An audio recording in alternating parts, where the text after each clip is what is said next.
Hey everybody, it's your friend Sheila coming at you from Las Vegas. And I know WCAF is just around the corner. And so I wanted to give you kind of a survival guide and some ideas about navigating the trade show and how you can make the most out of your trip here. Now, if you haven't gone before, definitely give you some ideas about how to get around Las Vegas and some insider tips and tricks that I know. And maybe you're not coming this year. I'll also give you some tips about how you can afford to make it this next year in 2026. So hopefully this will be helpful for you, and we'll go from there. So the title of my presentation is How to Navigate the Trade Show Jungle and Come Out Alive and Thriving.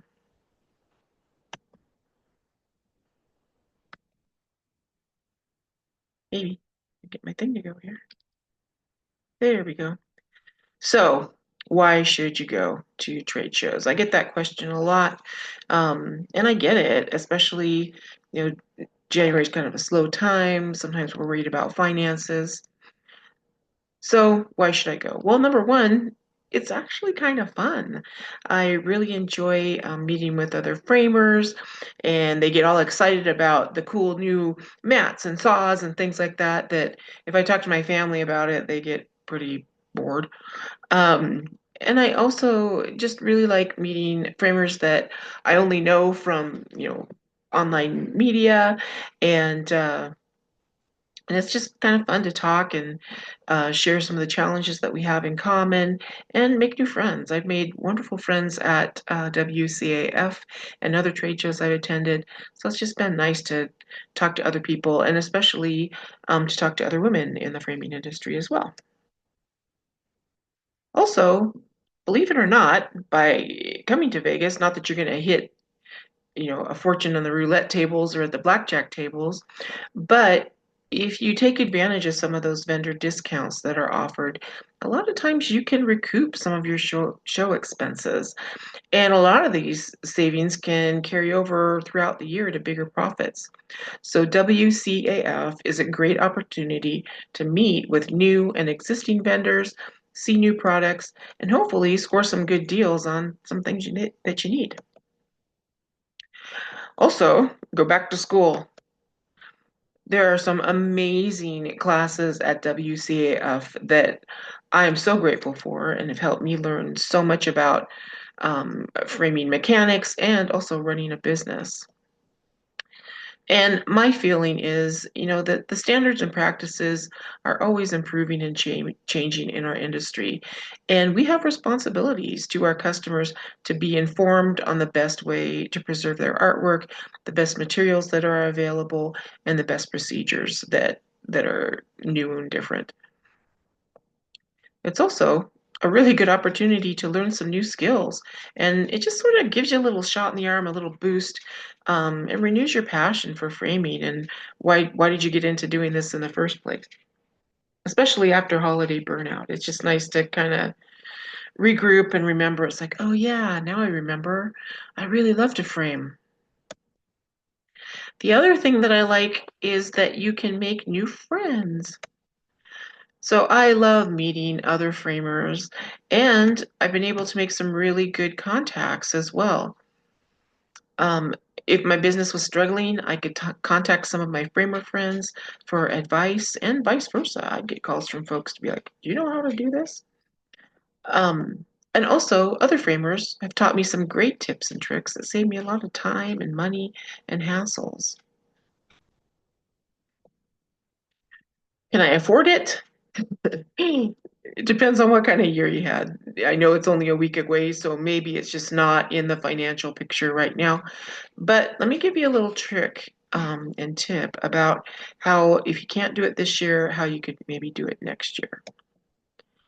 So, one is start early and remember that education and trade show expenses should be part of your annual budget. So, if you're working on your annual budget in January or you need to tweak it a little bit, put that in there that you expect to pay X amount of dollars on training, education, trade shows. And those things are costs of doing business and can often be tax deductible. So start saving. If you haven't done it yet, start saving right now. Also, remember that pretty much everything that you have on there, as far as I know, again, I'm not an accountant, I'm not a tax lawyer, but check with your accountant, but most of those expenses are tax deductible. So, weigh the cost of transportation, lodging, food, entertainment. Entertainment can actually be a tax deduction if you go out with another framer to a show and you talk about framing, and say, hey, can we get together in our next collaboration if I have a problem with something? Sure. Hey, you discuss business, to keep notes of it, what you talked about, who you're with, and then you can write that off as a business expense. Now, there are lots of options and places to stay in Las Vegas. So, you can go on most of the travel websites and things like that. Cheaper hotels are like Circus, the Excalibur, Luxor, and there's some other ones even off strip that might be even less expensive. There's some Airbnbs. Um, but kind of need to weigh that sometimes, even though the hotel venue, I think they've run out of the block of rooms they had reserved for WCAF.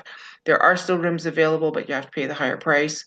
I think they were working on getting a block of rooms across the street at the Flamingo, which is literally, I know sometimes we say across the street in Vegas means you got to do a 5 mile hike, but the Flamingo is literally right next door to the Horseshoe Casino, and you just walk. It's probably about half a block to walk up there, and it takes you right to the venue where they're at. So it's you could stay at the Flamingo as well. But sometimes if you weigh the costs, even though that hotel might be a little more expensive when it's parking and transportation and the inconvenience of schlepping all your stuff all in a bus at the end of the day, sometimes the venue can turn out to be a good value. Also, remember to keep all your receipts because you want to write off this trip on your taxes. So make your customers pay for it. So how do you do that? So if you start now throughout the year, and I'm using an example, this is FrameReady's POS, but you can do it on whatever POS system or just have it a line item if you're using another POS system. But just add in $5 for every frame order that you get, and that's your education fee. And so or you could add $10. Again, it just kind of depends on your market. Most customers aren't going to squawk about an extra $5 or $10. They're not going to see that on their invoice. And I don't feel like it's dishonest or trying to rip anybody off. That's a legitimate fee that I need to pay because I need to stay educated, and it's a cost of my doing business. So if you have 30 orders a month and times $10 that you save, take that money, put it in a little piggy bank. That's your trade show fund. That's 300 a month. That's $3,600 a year. And just there you go. So you're ready to go, and that's more than enough money to have a good time in Vegas and pay for you and maybe some of your team to come with you as well. So please, sir, give me some money. But yeah, make your customers pay for your trip. The other way you can save money is at the trade shows, they almost always have, I'm sorry, my big fat head here is in the way, but most of the vendors have really good trade show deals. So those specials can sometimes make it worth the trip. Before you go, work out a budget and see, what can I afford to spend on all the new products and and things you need anyway. And you might be able to get stuff that you need. We all need ATG tape. We all need, foam core, all those things. You might be able to get a good deal on it on stuff that you need anyway. Are you looking to buy on terms? So sometimes, you might have terms of 30 days, but if you negotiate 60 or 90 days, that might even be preferable to getting a discount because that's giving you an extra 60 days to sell that stuff. So something just to think about. Also, take a look at your credit card terms. Some credit card companies offer a deferred payment, or you're getting rewards. So hey, if you're spending five, $6,000, might as well get some points, and then you can have some airline miles as well. So make your money work for you. I'm gonna move my big fat head over to the other side. So I want to attend. Now, what do I do? Now, of course, we know that WCAF is only a week away. So for this year, if you haven't gone, you still can register and you can still go. Some of the classes may be sold out, but there's still classes available. But next year, just bear in mind that every year when they announce it, that you want to make sure that you register as soon as possible. And if you can, register for those classes online. I highly recommend that because they do sell out and then you don't have to wait in line because every minute counts. You want to spend your time, socializing, networking, looking at products, taking classes, not standing there in a line. Also, before you go, make a plan about what you need to cover. So go through the vendor list provided by the organizer. So if you go online, register, they have a list of all the vendors who are going to be attending.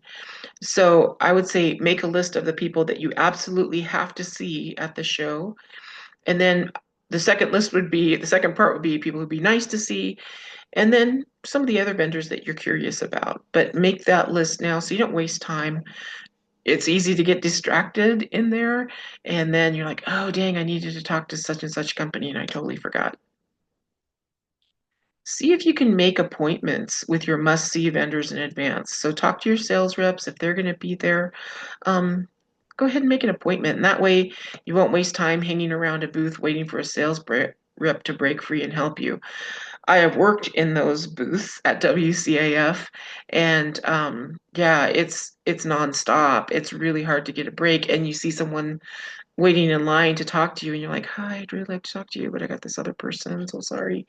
So yeah, make an appointment, and then they can make sure to have enough time to talk to you and meet your needs. Also, check out the lay of the land. So there is on the WCAF website a map of the venue. So take a look at that map. Save your feet. You're going to be walking a lot. And what I usually did was I divide the map up and focus on one area each day. That way I made sure that I saw everything, covered everything. When you walk past things, you're like, oh, that's cool. But so I'd make a little note and say, hey, make sure you go back to this booth and check it out if it was busy. But if you focus on one area, then you're not all over the place and you won't miss anything. Also, scope out the area, know where the restrooms are, what the opening and closing times are, where can I get a snack, where do I park. In the Horseshoe, there are venues that you can go to eat. There's more sit-down type restaurants. In the lower level, there are like a food court has Panda Express, and you can get burgers or whatever you want to get down there. It's a little less expensive, although eating in Vegas is expensive. So most meals, if you're just getting a burger and a Diet Coke, it's probably going to cost you 15 bucks or more. So just be aware of that.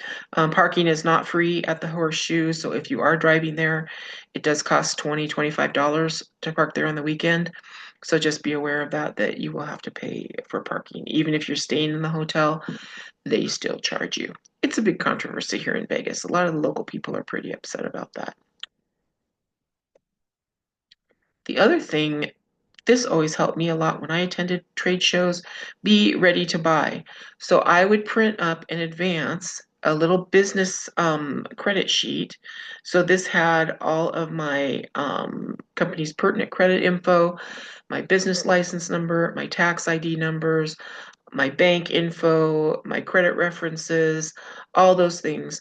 And that just speeds up the process of opening up a new account with a vendor.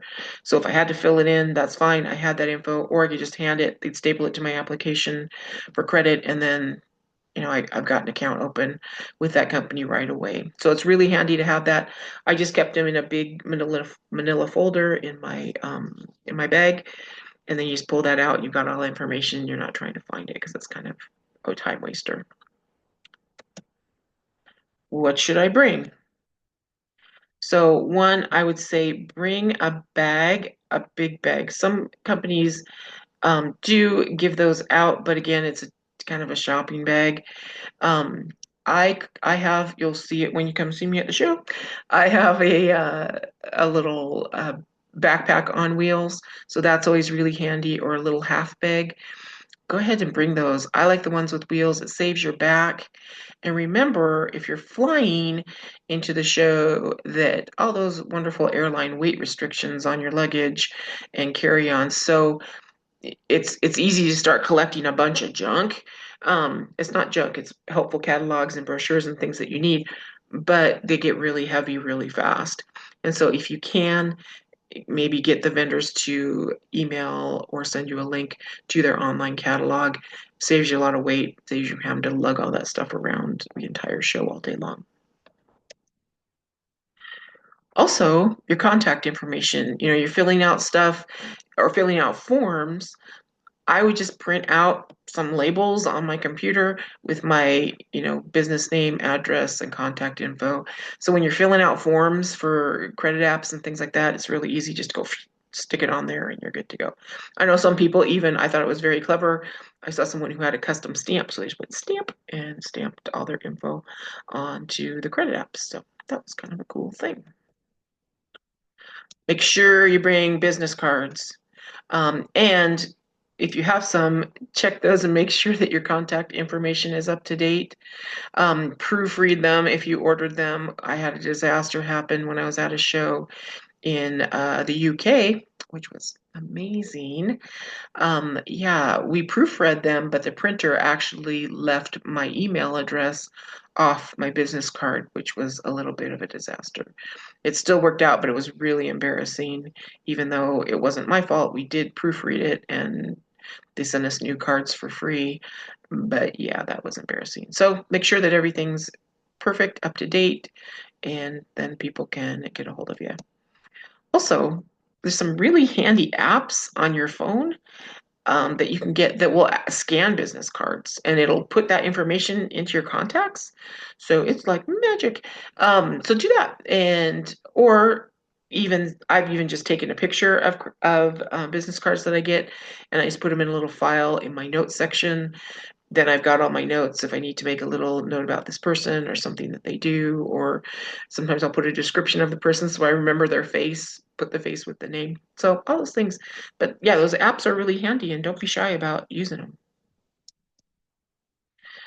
Then be ready to buy, spend money, gather your credit information, like I said, so that you can set up accounts with new vendors.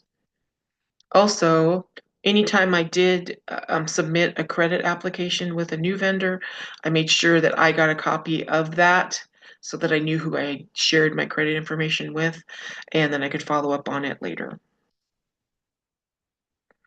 Also, we get all kinds of papers and things like that. So to keep track of all my important papers, what I always do is I bring the half manila size envelopes and I just keep them in my bag. So one is for all my receipts. I usually scan them. Now, if you have QuickBooks, you can download an app and you can scan all your receipts just right on your phone and not have to worry about them. But I still like to keep a hard copy of the receipt just in case something happened. So I would keep all my receipts, and the other one, I keep all the business cards. So that way it kept them all separate. There's nothing worse than coming home at the end of a show and you've got this gigantic purse full of paper and cards and receipts, and I don't remember who belongs to what and what's going on. So there's just a little tip. Those envelopes are super cheap and they fold, and it's just easy to keep everything separate and straightened out in your bag.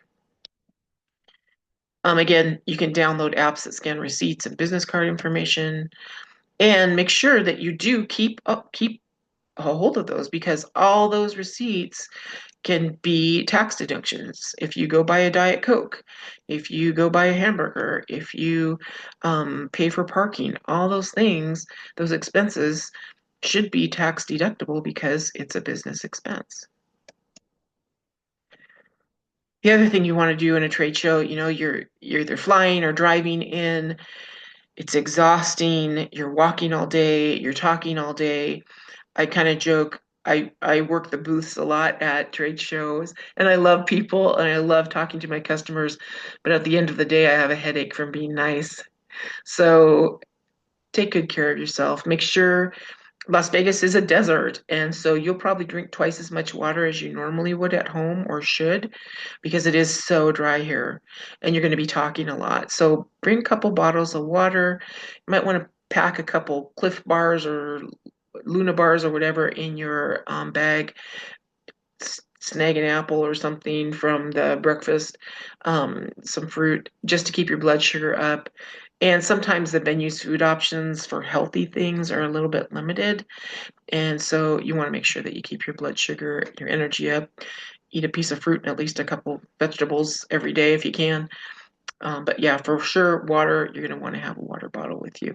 You can bring an empty water bottle. They usually have water at the venue where you can fill up your water bottle throughout the day. Remember to write things down. One of the most helpful things you can do is bring a notebook. So I have a notebook that I use specifically for classes and trade shows. So I keep all my notes over the last few years in there. You're going to want to take down notes in the classes. You're going to want to write down some networking information. If I talk to someone, I write it down on my notebook and say, okay, I talked to Jennifer Brown and she's amazing. She owns a frame shop in Louisiana and she's really good at paper restoration. So I'm going to talk to her. So those little things. So then you'll remember and I'll put a description. She had short blonde with the flower top. And then I'll be like, oh yeah, her, I remember. So any of those little notes can be really helpful for you. Also, bring your A game, make a game plan. It's really easy to get distracted at a show. And just walking through the casino, there's lights and people and things going on. It's like ding, ding, ding, ding, ding. It's easy to get distracted and start chasing butterflies. So I always had a printed list of what I want to do, what I need to do, who I need to see, what my class schedule is, and things I wanted to make sure that I talked to each vendor about. So again, the little notes thing on your phone, or you can put a to-do list, there's apps. It's really handy to have that so I can be like, okay, yeah, I remember I needed to talk to you about this such and such a thing. Also, it's Vegas, so bring cash. Las Vegas runs on tips. So you may need to tip your valet, housekeeping, servers. So I always keep, 20, 40 bucks in small bills in my wallet, even singles. If you do go out and you want to gamble, if you're sitting at like the blackjack table or whatever, waitresses will come, or waiters, servers, I guess we're supposed to call them now. Servers will come by and bring you drinks. Usually those drinks are not, you don't have to pay for them, but you do need to tip. And if you usually tip them, 5, 10 bucks or whatever, they'll keep bringing you drinks throughout the night. So just be aware. A lot of some service workers will have like Venmo or Zelle on their phones too. So if you don't have those apps, you probably might want to download those. And Venmo makes it easy too. If you go out to dinner with somebody and you always argue about who's going to pay, then you can Venmo them some cash. So you might want to get those apps on your phone. Also, be prepared. I'm going to warn you, there is a really bad flu going around Las Vegas right now. Everyone in my family caught it, especially over the holidays. Now, my brother and his family, they actually work in the trade show industry. So they were setting up for the CES trade show last week. But right around Christmas, New Year's, we all got this horrible flu. And the bad news is it's horrible. You're vomiting and things are coming out the other side, and you feel like you got hit by a truck. But then the good news is the next day you feel okay. But just be aware there's a really bad flu going around. So be extra vigilant. I don't know if you need to go full COVID. They were saying on the news last night that this flu, even like wearing a mask and stuff, may not protect you from it. So just be careful, wash your hands. And I always bring, and I keep a little bottle in my purse of headache medicine, antacids. If you have any allergy meds, there is, you can tell I'm a little bit stuffed up. There is some pollen blowing around here, and also anti-diarrhea medication. And we're not always eating as healthy as we should when we're on the road, and being in a different town can mean the case of a sniffles or an upset tummy. So bring some extra medicine from home because it's kind of expensive if you have to buy it in the convenience stores. Also, just work smarter, not harder. Give yourself some time. So it will likely take you more time than what you realize to see everything, to see all the booths. Um, and so, like, if there's 100 vendors and you spend 5 minutes at each booth, that adds up to over 8 hours. So even if you only see 50 vendors, that's still 4 hours of time that you're going to spend just kind of browsing. And so make sure that you have enough time to get through the things and do the things you want to do. And that's why I suggested again, just having that list to make sure that you hit the people that you absolutely need to hit at the trade show. Also, get there as early as you can, which I know it's hard to get up early in the morning when you've been out in Vegas having a good time. And schedule some breaks. There is so much overwhelming information, and it's a big sensory overload at trade shows. So it's a lot to take in at once. And if you're kind of an introvert like me, it just kind of sucks out all your energy. So give yourself some time to rest, and you'll have a little bit clearer head. So take a break during the middle of the day. If you're staying at the venue, go up to your hotel room, take a little power nap for 10 minutes, and come back down, and you'll be refreshed. Also, I cannot stress this enough, dress comfortably. Wear the most comfortable shoes that you have. Fashion is not important. Wear comfy shoes. It can also get really chilly here in Las Vegas. So during the day lately, and I looked at the forecast for next week, it's going to be about in the low to mid 60s during the day. At night, though, it does get down to the mid to low 30s. And desert cold is different than just regular cold. And remember, girls, I'm from Alaska, so this girl knows cold, but it does get a little bit chilly here. So definitely, you don't need to bring, your down parka, but I'd say bring a good, polar fleece jacket and maybe something that will protect you from the wind. The wind can blow here, and it blows, we'll often get 50, 60, 70 mile an hour winds here. So if you do step outside, it can be a little chilly. And even inside, they don't always heat the rooms as much as they should. So I know I've been sitting in class before and either been, too hot or too cold. So it's nice to wear something in layers that you can take them off. Limit your time at the booths.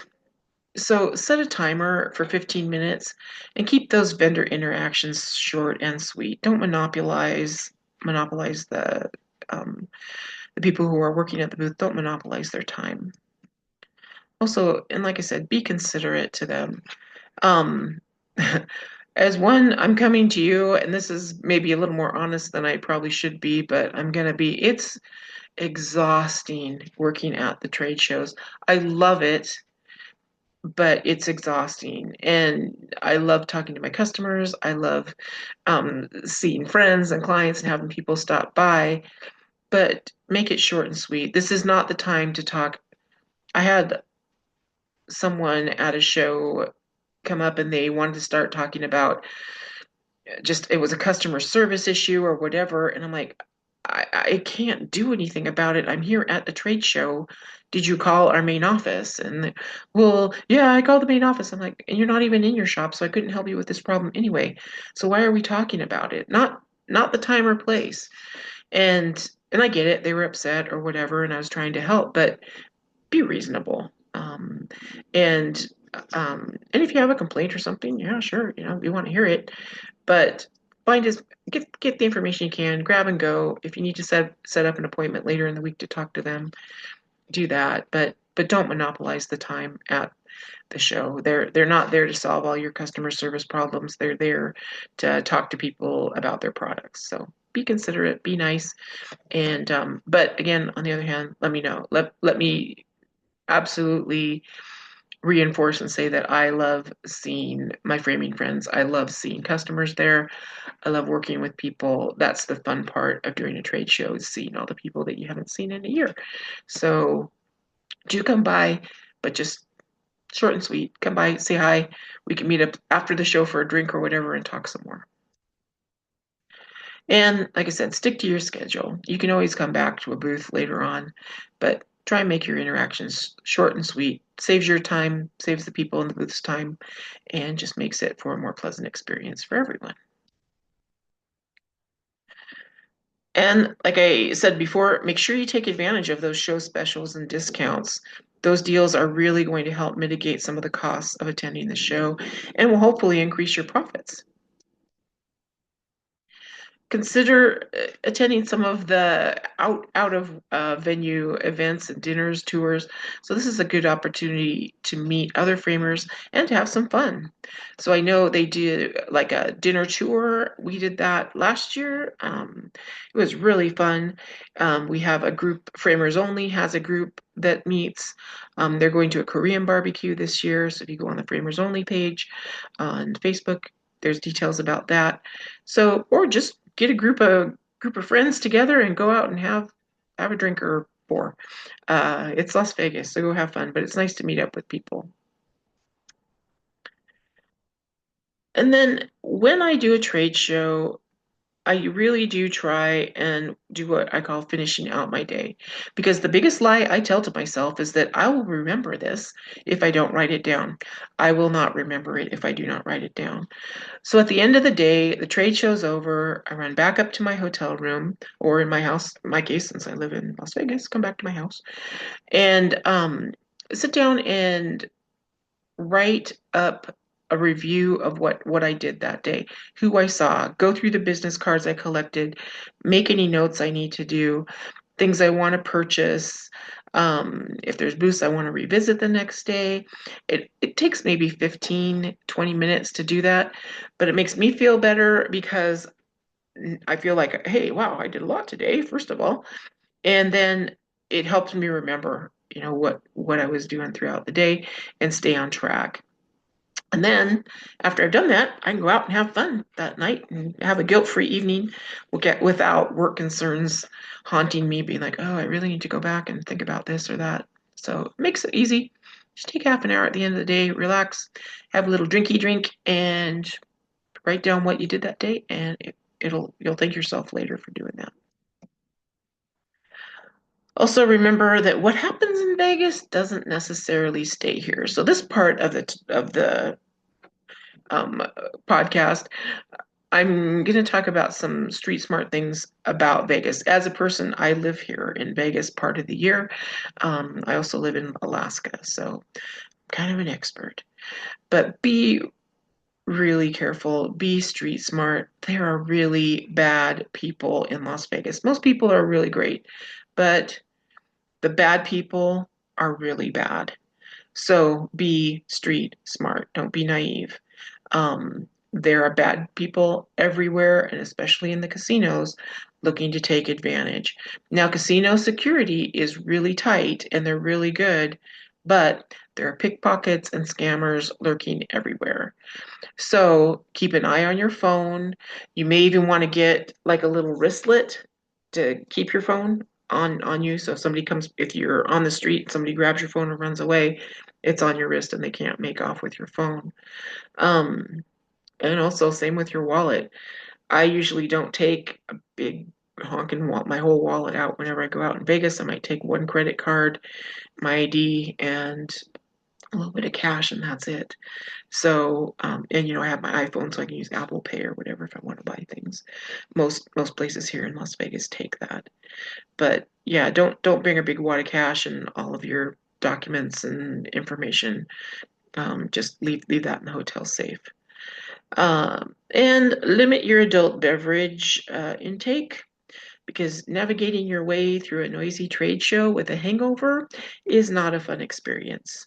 Don't ask me how I know that. I just do. Another another trick that I used to do with my sister. My sister would like to have a good time whenever we would come down here, and we'd come down here for trade shows sometimes. Um, Write your room number on your arm in a Sharpie, just in case you have a little bit too much to drink and you can't remember what your room number was. So You usually have your hotel key, but sometimes you're like, I don't know which room I'm in. And the hotel that you're staying at, even more. Again, just depends on how much you like to have a good time. I do not advise doing it too much, especially during trade show time, but after the trade show's over, you're grown up, over 21, you do what you want. Some other little tips and tricks about just fun things to do here in Vegas. A lot of folks ask if you're flying in, how do I get from the airport to the strip? Okay, it's not very far from the airport, so you have a couple different options. There are limousine, big buses shuttles that will transport you. I was just at the airport about a couple weeks ago picking up my girls when they came in for New Year's, and they still have those shuttle buses there. If you're going to buy a ticket and you want it round trip, as far as I know, still they were talking about changing it, but I don't know that they have yet. But you have to buy the ticket for the round trip there at the kiosk outside the airport. So just bear that in mind. So what the shuttle is, it's a big bus. You get on it. I think they're around $15, and it's going to stop at a bunch of different hotels on the way. Kind of a nice way to see the strip. I don't normally like those because I just spent an hour on a Southwest plane. I want to get to my room and get checked in and be done. So if you don't want to take those shuttles, taxis from the airport, depending on where you're staying, those usually run about $25. If you're taking a rideshare, Uber or Lyft, again, depending on time of day, there's always, surge pricing and stuff like that. Usually it's around $20. So just be aware. Now, once you're on the strip, if you're staying at the Horseshoe, there's a couple different ways to get up and down the strip that are pretty economical. You can always walk, but it's a long walk, and it's not like you can usually go straight if you want to walk from one casino to another. You kind of have to go up and down and around. It's crazy, and it drives me nuts. I just was out with my nephew 2 weekends ago. He came into town from Kansas, and we were walking around, and we were just trying to get to a casino across the street. We had to go down an escalator, up an escalator, over, across, and everything. I'm like, I just want to cross the freaking street. But you can't do that here. They have them blocked off. So just be aware. Walking, it may look like it's right next door, but you might have to walk a ways. But if you're on the strip, staying there, at the Horseshoe, there is a monorail station there. You can take the monorail, and that goes all the way up the strip. I think it stops around by the MGM Grand, and it's $9 for a day pass, I think, or it might be $10 now, but it's pretty economical, and you can ride that all day long. So that goes from the strip all the way down, kind of across from the stratosphere. And so, yeah, if you're trying to go back and forth, it's a pretty economical way. I think that runs until just a little bit after midnight. On the weekends, I think it runs until like 2 in the morning. So Google it. It's a pretty economical way to go. Um, you do have to walk a little ways through the casino to get to the monorail station, but it's pretty handy.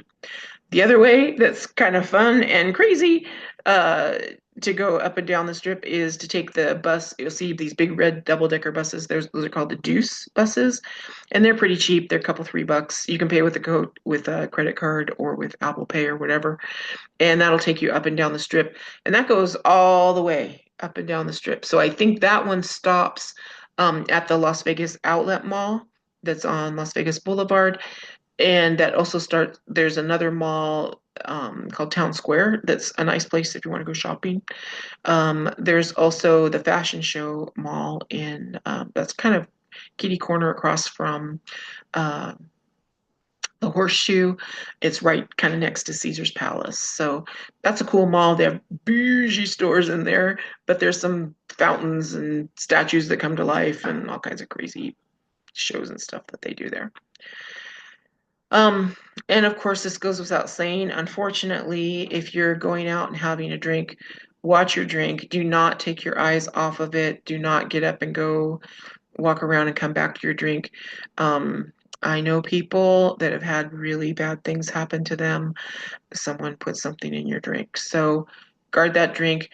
You can go on Amazon. They actually make little it looks like a scrunchie, but it's a little drink cover where you can actually cover your drink. So no one can just accidentally, not accidentally, on purpose, drop something in your drink and then, heaven knows what's going to happen to you. So do watch that.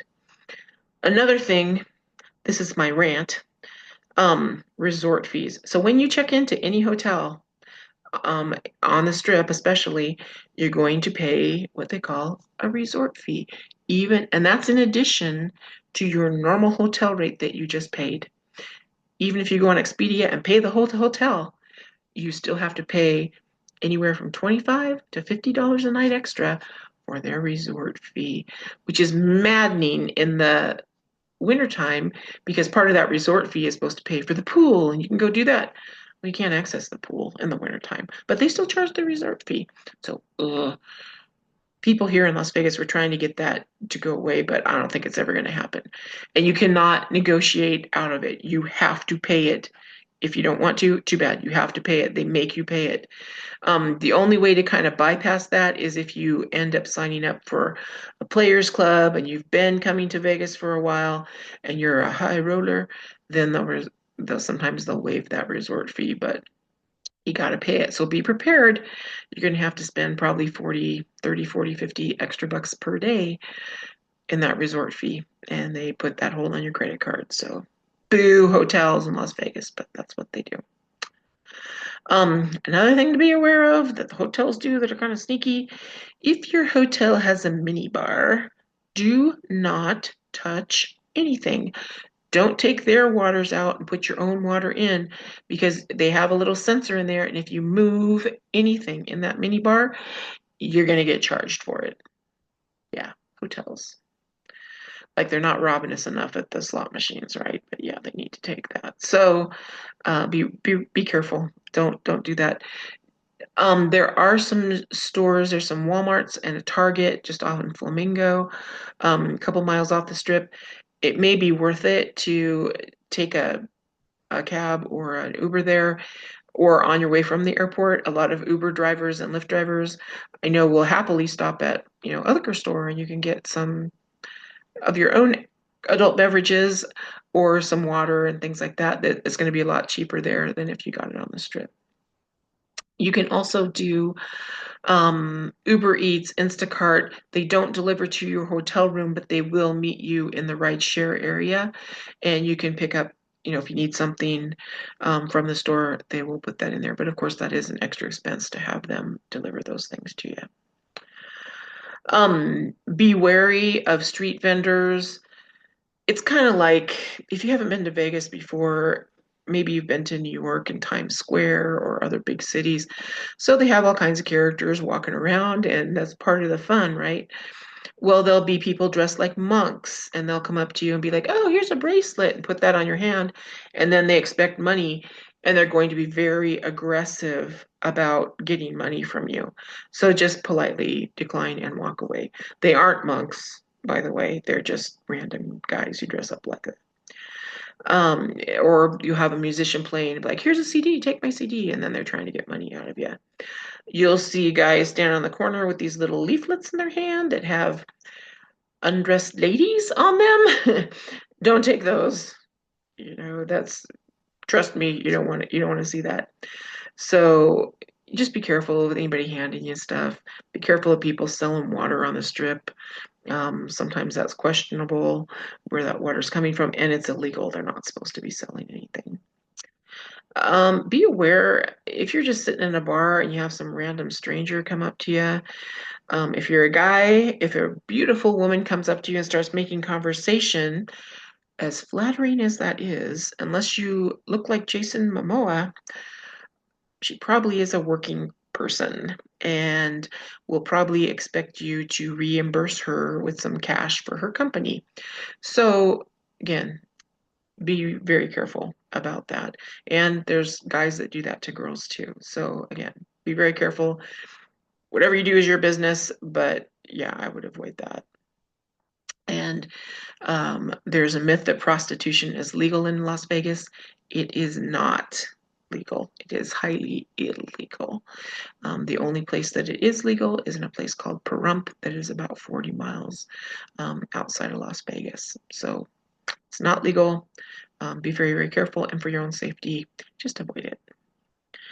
Uh, when you go by the Bellagio fountains, which are quite close to the Horseshoe, kind of kitty corner across the street, so there's the Bellagio fountains. If you go to Fremont Street, you're going to see showgirls dressed up, and they have other guys dressed up like firefighters and stuff. It's nice to look at, for sure.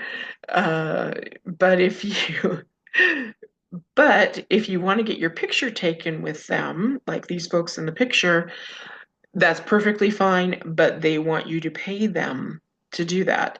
So negotiate a price ahead of time. Usually the going rate is like 20, 25 bucks to take a picture. Because if you take the picture, then they're going to want 50 or 60 or $100 to take that picture. And again, very aggressive about chasing you down for that. You don't have to pay them, but avoid that confrontation. Sometimes they may have guys heading around on the corner that'll threaten you, intimidate you too. So better off just, again, if you want to do it, that's great, but beware. There's also characters. They'll have, just like in Times Square, they'll have Iron Man and Elmo and big gorillas dressed up. And if you want to take pictures with them, great, but they're going to expect you to pay for that. Uh, be aware that there's no such thing as an official photographer at the Las Vegas sign.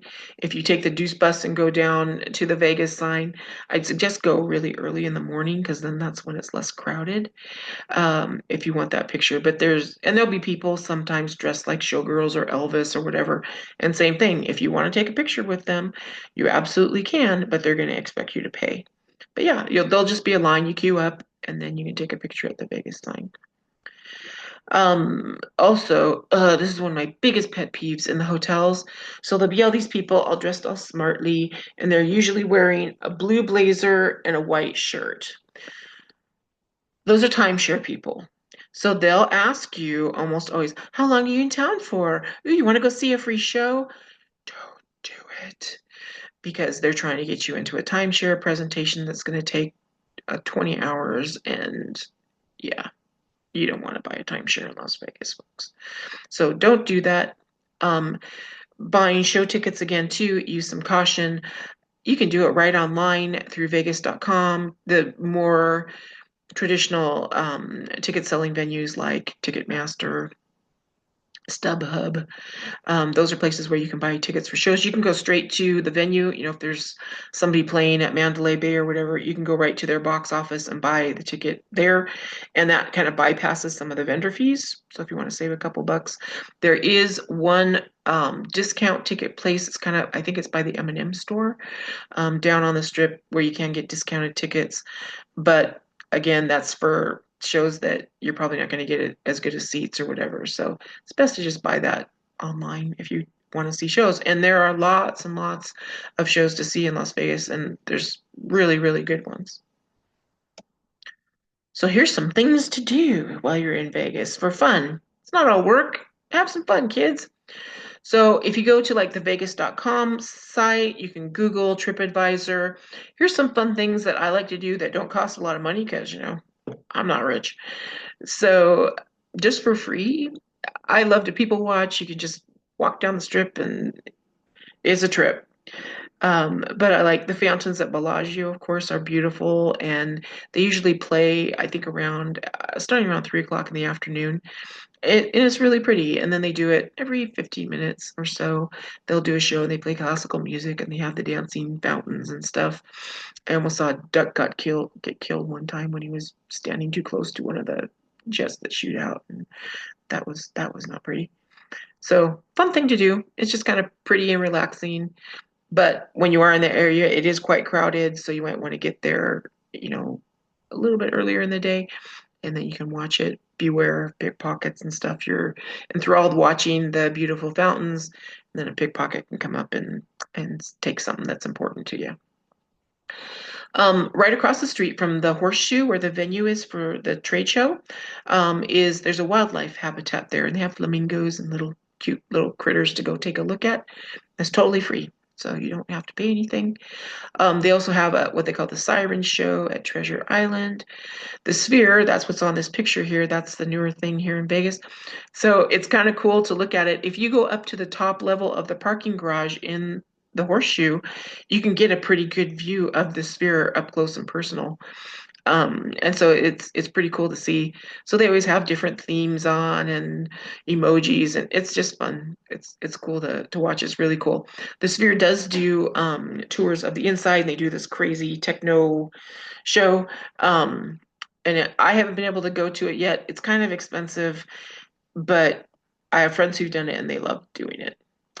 Um, Also, if you go down Fremont Street, if you haven't done it, it's a Vegas must do. You got to go down Fremont Street, and you can take the Deuce bus will drop you really close right there on Fremont. So Fremont's about a couple 3 blocks long. It's enclosed, and on the ceiling they do a show kind of similar to what the Sphere it was what the Sphere was before they built the Sphere.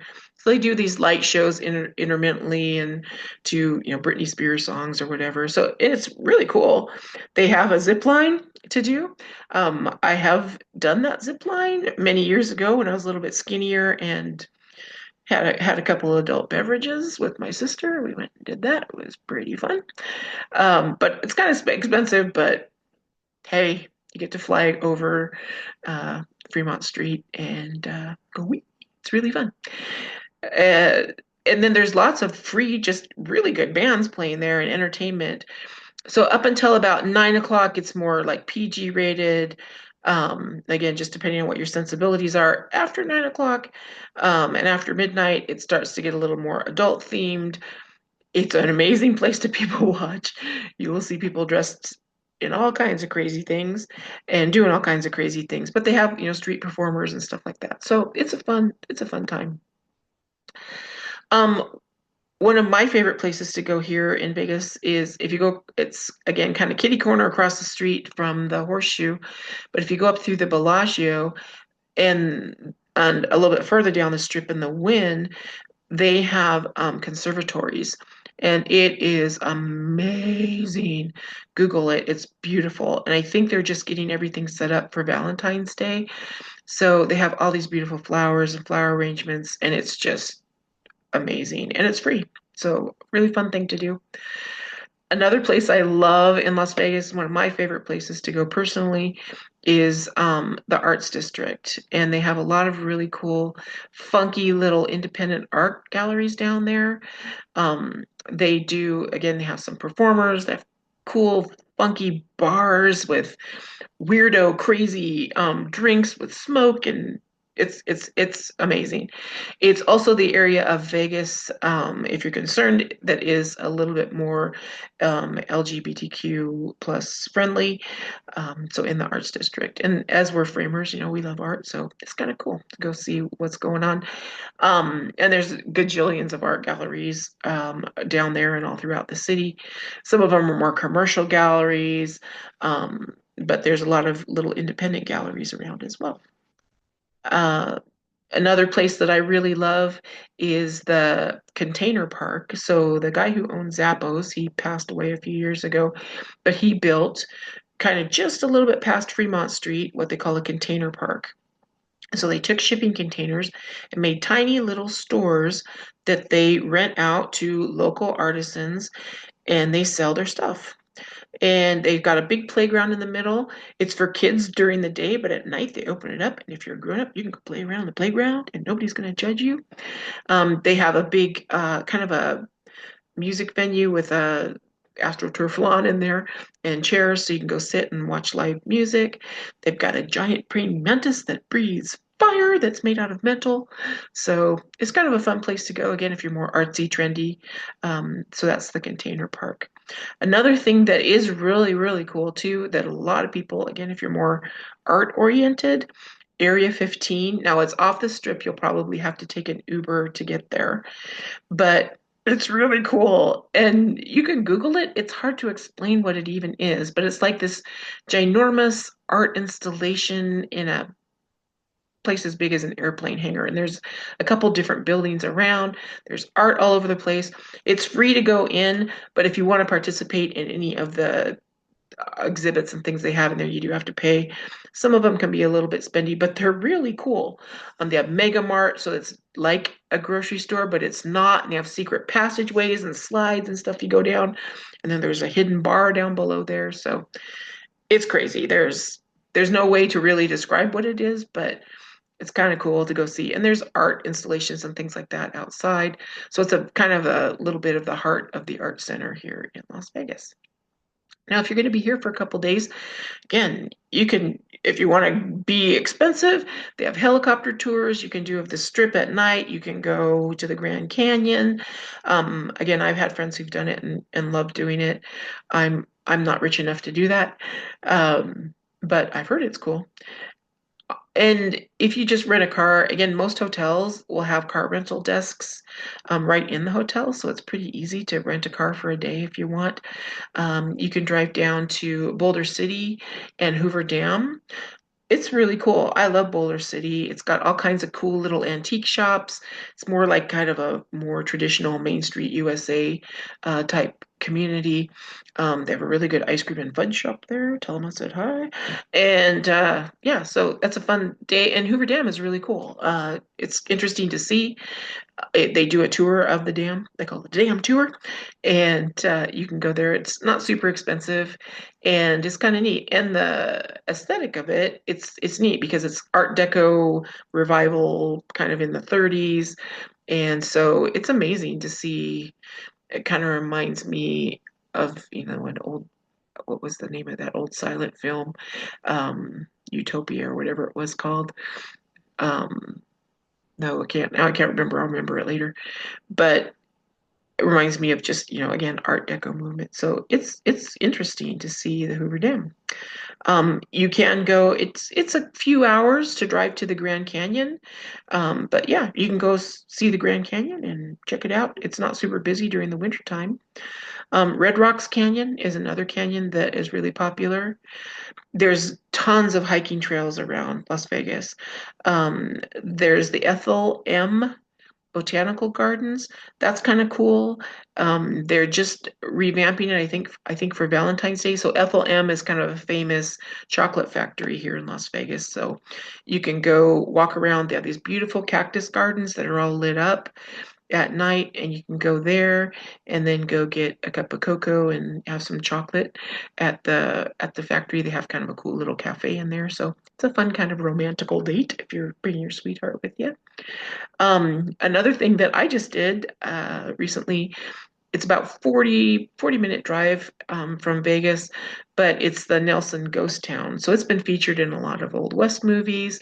It's been in music videos and stuff. The Killers did a video in the Old West town. So it's an old ghost town. There's some old cool buildings. It used to be a gold mine. You can tour the gold mine. It's not very expensive.